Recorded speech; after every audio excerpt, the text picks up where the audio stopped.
Hi everybody, we are going to start working through buffers. We've learned about weak acids and weak bases. We've talked about how polyprotic acids can start off as kind of strong acids and then they become progressively weaker and weaker. And so now we're going to take advantage of those weak systems when we talk about buffers. So buffered solutions are things that you might have heard about being important for biological systems and for reactions and things that we do in the lab. And so here they've pictured an unbuffered solution for you that's at pH 8. And then they've given you a buffered solution, which is also at pH 8. So that means that right now they have the exact same concentrations of hydronium ions. There's the same amount of H plus in both of these systems in order for their pH to both be 8, but one of them is a buffered system and one of them is an unbuffered system. It's also important to know that we've added an indicator to these different beakers so that when we have an alkaline or a basic pH, it's going to be yellow, and then when it becomes acidic, it's going to become bright pink. And so now to demonstrate what a buffer actually does, in this right side in panel B, we are going to have added 1 milliliter of an acid, a strong acid, HCl, to both of these beakers. And so what we witness is that we see a color change. In the unbuffered solution, now that solution has gone from a pH of 8, which was basic, to an acidic pH because all of that HCl has dissociated and now there's a lot of H pluses floating around that are unchecked. But what's different about the buffered solution is that you see that indicator didn't change from yellow to pink.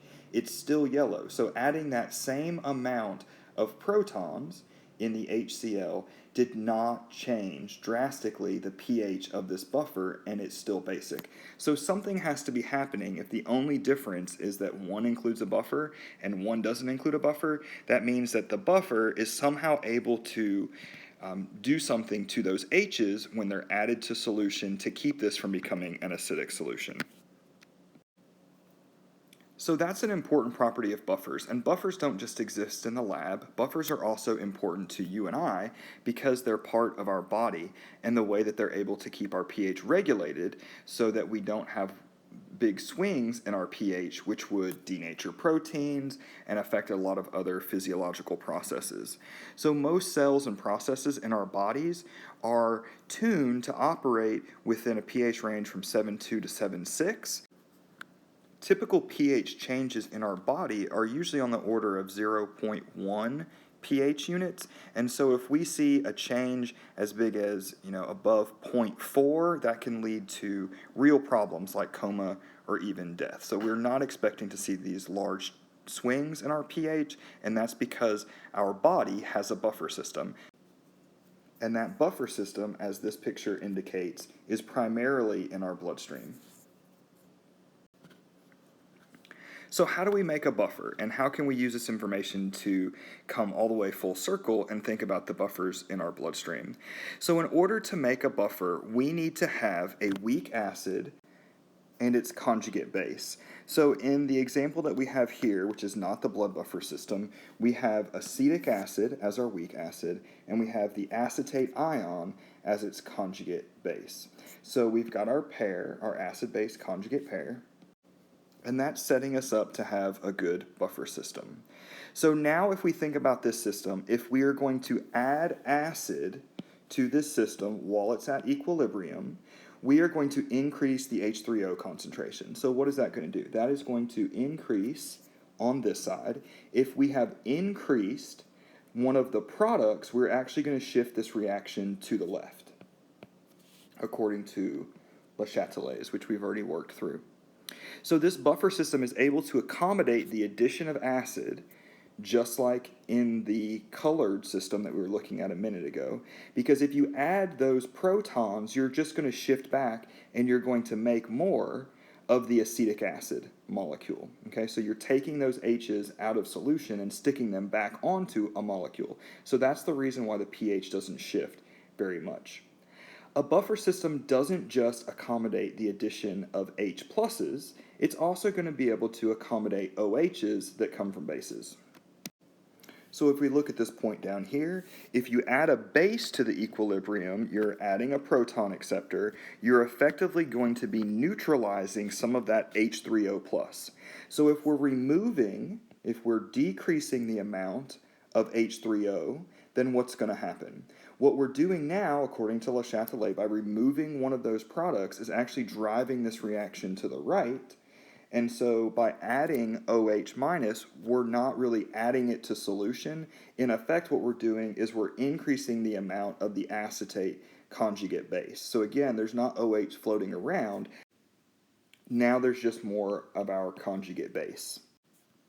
Now there is another way to think about this point down here, and this I believe is the point that our book tries to make, and that is that if you're going to add additional base, more proton acceptor, what you're doing is you're adding that base over here, something like our sodium hydroxide. Those OHs that are negative are going to grab this proton, and if you grab that proton, you're actually making more of this. So again, it's going to drive the reaction to the right, but that's because you're making more of this acetate ion. So it's going to do the same thing in effect. It's just a matter of, do you want to think about it of influencing the right side of the equation, or do you want to think about it influencing the left side of the equation? In any case, we're going to be going to the right by adding base. So now let's try to think about buffers in more of a visual way. We were just describing the acetate buffered system that we have here. And what that means is that in this solution, we have a fair amount of acetic acid and we have a fair amount of that acetate ion. The acetic acid is going to be able to neutralize any OHs that are added to the solution, and the CH3COO is going to be able to accommodate any H pluses that are added to the system. So that means that in this buffered system, we need to have roughly equal moles of the acid and its conjugate base. So pictorially down here, we have the same amounts of the acid and the same amounts of the conjugate base. Now, if we add some OH, what's going to happen? That OH is going to be able to grab some of the H's. Now, when that happens, we're going to decrease the amount of the acetic acid that's in solution, and we're going to increase the amount of the acetate ion that's in solution. So that's what we have over here on the right. We have decreased the amount of acetic acid and increased the amount of the acetate ion. So now let's take the opposite. If we start off with equimolar amounts of the acid and its conjugate base, and we add H3O, what's going to happen? If we've got those H3Os, they are going to be able to interact by donating a proton over here to the acetate ion. That's going to decrease the amount of the acetate ion, and it's going to increase the amount of the acetic acid in solution. Okay, so that molecule reforms, and what we want to take away from this is that in both scenarios, we don't have extra H in solution and we don't have extra OH in solution, which would really drive the solution to become acidic quickly or basic quickly. What we're doing is we're taking those H's and we're putting them onto the acetate ion to go back and form a neutral molecule, or we're using the OHs that are in solution to grab a proton off of the acetic acid, but that is not going to put any H's or OHs directly into solution, so we're not going to be changing the pH of that solution very much. So buffers sound like a great thing, but buffers are going to be defined by the equimolar amount of that weak acid and its conjugate base, or the weak base and its conjugate acid. So the idea here is that if you have more of those molecules in solution, you can be a buffer longer. You can accommodate more H pluses or more OH minuses before you stop being a buffer, and before the addition of H plus or OH is going to drastically change the pH. So if we had, for instance, 1 mole of the acetic acid and 1 mole of the acetate ion in solution, then they're going to be able to accommodate a certain amount of H's and OH minuses. And so that's maybe going to be 1 mole. But if for some reason we could just really ramp up the amount, say we had 10 moles of acetic acid and 10 moles of the acetate ion in solution, well, now they're going to be able to accommodate 10 times more H pluses or OH minuses than they would have before. So it's really a matter of how much of this buffer molecule do you have in solution is going to describe how much it can buffer the system, what its capacity to buffer that system would be. So let's talk about making buffers then. There's really kind of 2 options for making a buffer. We can come up with equal concentrations of the acid and its conjugate base, or the base and its conjugate acid, but we just need to have equal concentrations of those molecules so that we can tip it either toward the H plus side or the OH minus side, depending on what you're adding to the solution, whether you're titrating in some acid or if you're adding in some base. So how do we do that? If we are just talking about the dissociation of an acid, we normally describe this as a Ka of something like 1.8 times 10 to the minus 5. We've done this a couple times. I think that's in the right ballpark. So that means that we don't form a whole lot of this. So just adding the acid to water does not make a buffered system because we have a lot of this but not so much of this if all we were doing was adding acid to water. So how do we do that? How do we get equimolar amounts of the acid and its conjugate base? Well, we've already talked about the hydrolysis of salts, right? So we could actually mix together in the same container some amount of CH3COOH, the acetic acid, and its conjugate base, CH3COO, but it's not a minus, say it's sodium acetate. So it would be the salt of that weak acid. And so you could do this. You could get a bottle of acetic acid and you could get some powdered form of sodium acetate. And so you'd want to put in, 1 mole of this and 1 mole of this, and then you would end up with relatively equimolar amounts of both the acid and its conjugate base, and now you have a good buffer system. So here's our second option. You can actually have a buffered system that includes a strong acid or a strong base, but what that means is that the things you mix together still have to result in there being a weak acid and conjugate base pair in solution. So you really have to look much more closely at what you're adding together in order to figure out if you're going to make a weak acid or base. It's typically easier just to select a weak acid so that you know that you can pair it together with its conjugate base. So let's look at an example that would allow us to make a buffered solution that uses a strong base and one that using a strong base will not produce a buffered system. So the first example is going to be the addition of ammonium chloride and sodium hydroxide. And we want to know if adding those 2 things together would make a buffered system. So let's break those down. For the sodium hydroxide, that's going to dissociate into sodium ions and OH polyatomic ions. So we have that. We know sodium's not going to influence the pH, but that OH is definitely going to influence the pH and make this thing very basic. But let's also think about the other thing that was added, the NH4Cl.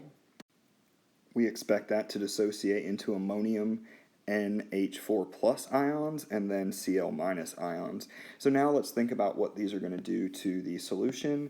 Na, we said, isn't going to affect the pH. Cl isn't going to affect the pH. But what's going to happen when the NH4 and the OH come together? So when we combine those, the NH4 plus is going to come together with the OH minus. OH minus is going to grab a proton, and we're going to be left with some ammonia. So the fact that we have ammonia and ammonium, we're going to have a weak base and its conjugate acid. And that's exactly what we need in order to have a buffer system, a weak base and its conjugate acid, or a weak acid and its conjugate base. So this represents a buffered system. But what about the other one? Why is it that ammonia, NH3, and sodium hydroxide coming together do not give us a buffered system? We can go through that same process. We can say that NaOH is going to dissociate. We can say that that ammonia, NH3, is going to be able to interact with those OH minuses. What do we think might happen with that? Well, the OH minus is a pretty good base. It's going to go ahead and grab one of those protons. We're going to end up with NH2 minus plus water. And so the question is, do we have a weak base and its conjugate acid? We've described ammonia as a weak base in the past, but do you see its conjugate acid? There actually is no conjugate acid for that because the ammonia in this case has been acting like an acid, and it's a very poor acid, and so we do not see a conjugate base for this. We don't have that as a pair, and so because of that, you don't have the weak base conjugate acid system, and so that means that no, we're not going to have ammonia and sodium hydroxide come together and make a buffer system. But we are still going to say that the NH4Cl plus the NaOH was going to give us a buffer system. The last thing that we want to do in this lecture section is try to calculate the pH of a buffered solution. If a buffered solution is adding together a weak acid and its conjugate base, then what is the pH of that going to be once we mix those two things together? So we could ask the question, what is the hydronium ion concentration and the pH, definitely related to each other, in a solution if we add 0.25 molar acetic acid and 0.030 molar sodium acetate, which is going to represent the conjugate base. So they've given us a nice balanced chemical equation. We've seen this several times because acetic acid is a pretty good example of a weak acid, and then they have given us the Ka value. So we can use that to solve this problem. Like many things in this chapter, that's going to involve an ice table. We're going to discount the contribution of water. Our starting concentration of acetic acid is 0.25 molar, so we're going to put 0.25 there for the concentration. We're going to start off with 0 of that product. Now this time, instead of having a 0 for the conjugate base, we're actually saying we're going to be adding some conjugate base. We're going to be having 0.030 of that conjugate base, so we will add that in. So we can go ahead and fill this out. We're going to subtract the product. We are going to make reactant. We're going to make some more of that conjugate base. When we go to the equilibrium line, that's 0.25 minus x. We are going to have an x. We're going to have 0.030 plus x. And so they have given us the Ka. The Ka is going to equal 1.8 times 10 to the minus 5. That's going to equal the equilibrium expression, which in this case we can plug in. It's going to be x, 0.030 plus x over 0.25 minus x. So we can still try to use that 5% rule so that we don't end up getting x squareds and having to solve this the long way. So if we assume the 5% rule, we're going to just go ahead and get rid of the x in the plus x and the minus x. So now it's going to be x on the top times 0.030 divided by 0.25. So again, we got rid of those x's. And so now we can just solve for x. And so our calculator says that x equals 1.5 times 10 to the minus 4. We should go ahead and check that this was appropriate for us to make that assumption.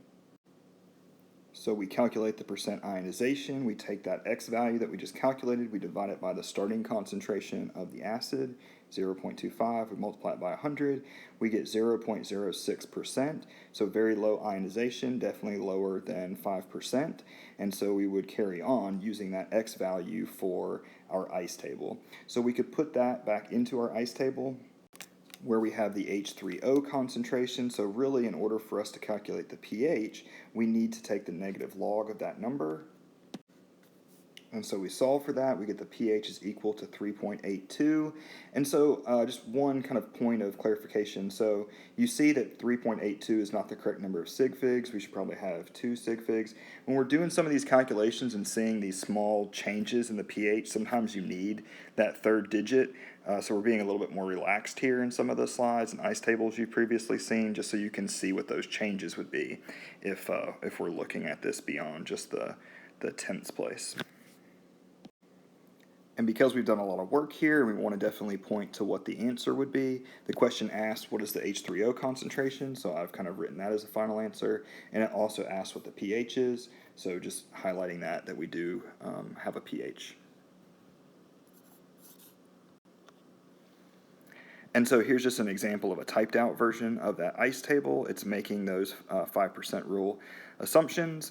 And so this is going to conclude that example, and then we'll work in the next lecture section a example where we're looking at the pH of a buffered system, and then what happens when you add some acid or base to it, and then what would have happened if it wasn't a buffer system. So kind of a long problem, so I've divided that out into another one of these video lectures. So you're welcome to close this one and then move on to the next one.